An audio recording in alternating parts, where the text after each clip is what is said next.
Hi friends, എല്ലാവർക്കും നമസ്കാരം. ഇന്നത്തെ വീഡിയോയിൽ നമ്മൾ ഡിസ്കസ് ചെയ്യാൻ പോകുന്നത് ആന്ധ്ര പേപ്പറിനെ കുറിച്ചാണ്. കുറേ പോസിറ്റീവ് കാര്യങ്ങളുണ്ട് കേട്ടോ. അതിലൊന്നാമത്തെ കാര്യം, ഈ കമ്പനി ഒരു ഡെപ്റ്റ് ഫ്രീ കമ്പനി ആയി എന്നുള്ളതാണ്. അതുപോലെ തന്നെ ബാലൻസ് ഷീറ്റ് വളരെ സ്ട്രോങ് ആണ്.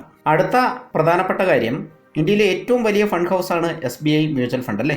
SBI മ്യൂച്വൽ ഫണ്ട് 8% ആന്ധ്ര പേപ്പറിൻ്റെ സ്റ്റേക്ക് എടുത്തിട്ടുണ്ട് എന്നുള്ളതാണ്. ഇവർ ഈ സ്റ്റോക്ക് അക്വയർ ചെയ്തത് ജൂൺ 25-നാണ്. 5 പൈസ, Angel broking, Alice blue, choice broking എന്നീ ബ്രോക്കിംഗ് ഫേമുകളിൽ ഏതെങ്കിലും ഒന്നിൽ ഡിമാറ്റ് അക്കൗണ്ട് ഓപ്പൺ ചെയ്യാൻ താല്പര്യമുള്ളവർക്ക് ഡിസ്ക്രിപ്ഷനിൽ കൊടുത്തിട്ടുള്ള ലിങ്കുകൾ ഉപയോഗിക്കാം. വാട്സപ്പ് നമ്പറും കൊടുത്തിട്ടുണ്ട്. 5 പൈസയിലും ഏഞ്ചൽ ബ്രോക്കിങ്ങിലും ചോയ്സ് ബ്രോക്കിങ്ങിലും അക്കൗണ്ട് ഓപ്പണിംഗ് തികച്ചും സൗജന്യമാണ്.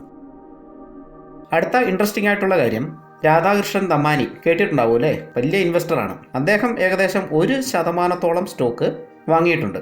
അദ്ദേഹം ഇത് വാങ്ങിയത് കഴിഞ്ഞ വെള്ളിയാഴ്ചയാണ്, അതായത് ജൂൺ 26 ജൂൺ 25 SBI പർച്ചേസ് ചെയ്തു, ജൂൺ 26 രാധാകൃഷ്ണൻ ദമാനി പർച്ചേസ് ചെയ്തു. അതോടുകൂടി സ്റ്റോക്ക് പ്രൈസ് പറന്ന് 20% അപ്പർ സർക്യൂട്ട് അടിച്ചു. അന്നത്തെ പ്രൈസ് 254 രൂപയായിരുന്നു തിങ്കളാഴ്ചത്തെ പ്രൈസ്. പക്ഷേ അപ്പോൾ പോലും സ്റ്റോക്ക് ട്രേഡ് ചെയ്യുന്നത് അതിൻ്റെ 52 വീക്ക് ഹൈ പ്രൈസായ 452 രൂപയ്ക്ക് താഴെയാണ്. ഏകദേശം 44% താഴെയാണ് സ്റ്റോക്ക് ഇപ്പോഴും ട്രേഡ് ചെയ്യുന്നത്. ഇതൊരു ഓപ്പർച്യൂണിറ്റി ആണോ എന്ന് ചിന്തിക്കുക. ഈ സ്റ്റോക്കിൻ്റെ EPS വന്നിരിക്കുന്നത് 53 കേട്ടോ. നമുക്ക് 4.6 PE റേഷ്യോയിൽ ഇപ്പോഴും ഈ സ്റ്റോക്ക് അവൈലബിൾ ആണ്. കഴിഞ്ഞ 5 വർഷത്തെ പ്രോഫിറ്റ് എടുത്ത് നോക്കിയാൽ അത് 47.11% ഗ്രോത്ത് ആണ് കേട്ടോ പറഞ്ഞത്. ROE അതായത് റിട്ടേൺ ഓൺ ഇക്വിറ്റി 30%. അതും വളരെ നല്ല വാല്യുവേഷനാണ്. FY20 അതായത് 2020 ഫിനാൻഷ്യൽ ഇയർ അനുസരിച്ചിട്ട് 171 കോടി രൂപ ക്യാഷ് ആയിട്ടുണ്ട്. അതേപോലെ തന്നെ 936 കോടി രൂപ റിസർവായിട്ടും കമ്പനി സൂക്ഷിക്കുന്നുണ്ട്. ബാലൻസ് ഷീറ്റ് അനലൈസ് ചെയ്യുമ്പോൾ ഇവിടെ റിസർവ്സ് ഗ്രാജുവലി കൂട്ടി വരുന്നതായിട്ട് കാണുന്നുണ്ട്. അത് വളരെ നല്ലൊരു പോസിറ്റീവ് സൈനാണ്. ROCE ഗ്രാജുവലി കൂടി വരുന്നതായിട്ട് നമുക്ക് കാണാൻ പറ്റും. 2008 ROCE 5% ആയിരുന്നത് 2019 മാർച്ചിൽ 42% ഉയർന്നിട്ടുണ്ട്. 92.2% പ്രൊമോട്ടർ ഹോൾഡിംഗ്. 3 വർഷത്തെ സെയിൽസ് ഗ്രോത്ത് 8.30%. നമുക്ക് ഇമ്പോർട്ടൻ്റ് ആയിട്ടുള്ള പ്രോസ് ആൻഡ് കോൺസ് നോക്കാം. പ്രോസിലേക്ക് വരുമ്പോൾ കമ്പനി ഹാസ് റെഡ്യൂസ്ഡ് ഡെപ്റ്റ് എന്നുള്ളതാണ് ഏറ്റവും മെയിനായിട്ട് കൊടുത്തിരിക്കുന്നത്. അതായത് കമ്പനി ഇപ്പോൾ വെർച്വലി ഒരു ഡെപ്റ്റ് ഫ്രീ കമ്പനിയാണ്. പിന്നെ പ്രധാനപ്പെട്ട കാര്യം ഇതിൻ്റെ ബുക്ക് വാല്യൂ ആണ്.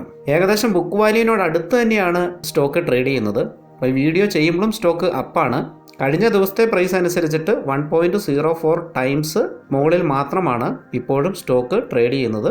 അടുത്ത ഒരു പ്രോസ് എന്ന് പറഞ്ഞാൽ company has good consistent profit growth of 47.11% over 5 years ആണ്. കൺസിസ്റ്റന്റ് ആയിട്ടുള്ള പ്രോഫിറ്റ് ഗ്രോത്ത് കിട്ടുന്നുണ്ട് എന്നുള്ളതാണ്. പ്രധാനപ്പെട്ട കോൺസ് എന്താണെന്ന് നോക്കാം.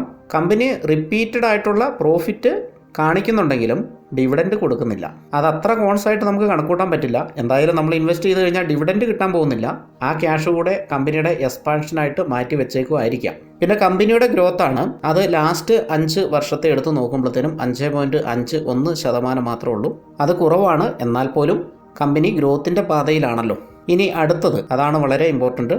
Promoters have pledged 55.32% of their holding. പ്രൊമോട്ടർക്ക് വളരെ വലിയ ഷെയർ ഹോൾഡിംഗ് ഉണ്ട് എന്ന് നേരത്തെ പറഞ്ഞായിരുന്നു. അതിൽ 55% മുകളിൽ ഇവർ പ്ലെഡ്ജ് ചെയ്തേക്കുവാണ്. അപ്പോൾ അതിനുള്ള റീസൺ കണ്ടെത്തണം. അത് കമ്പനിയുടെ എക്സ്പാൻഷൻ ആണ് എന്ന് നമുക്ക് വിചാരിക്കാം, അല്ലെങ്കിൽ ഡെപ്റ്റ് ഉണ്ടായിരുന്നു കൊടുത്തു തീർക്കാനൊക്കെയാണ് എന്ന് നമുക്ക് വിചാരിക്കാം. കാരണം അതൊരു നെഗറ്റീവ് കാര്യത്തിനായിരുന്നുവെങ്കിൽ ഒരിക്കലും ഫണ്ട് ഭീമനായ SBI ഈ കമ്പനിയുടെ സ്റ്റേക്ക് എടുക്കില്ലല്ലോ. അതുപോലെ തന്നെ രാധാകൃഷ്ണൻ ദമാനിയും ഇത് പർച്ചേസ് ചെയ്യില്ല. കമ്പനിയുടെ മാർക്കറ്റ് ക്യാപിറ്റലൈസേഷൻ 1014 കോടിയാണ്. ഈ സെക്ടറിലെ ലീഡർ എന്ന് പറയുന്നത് JK പേപ്പറാണ്. JK പേപ്പറിൻ്റെ മാർക്കറ്റ് ക്യാപിറ്റലൈസേഷൻ 1857 കോടിയാണ്. JK പേപ്പർ ഡിവിഡൻഡ് കൊടുക്കുന്നുണ്ട്.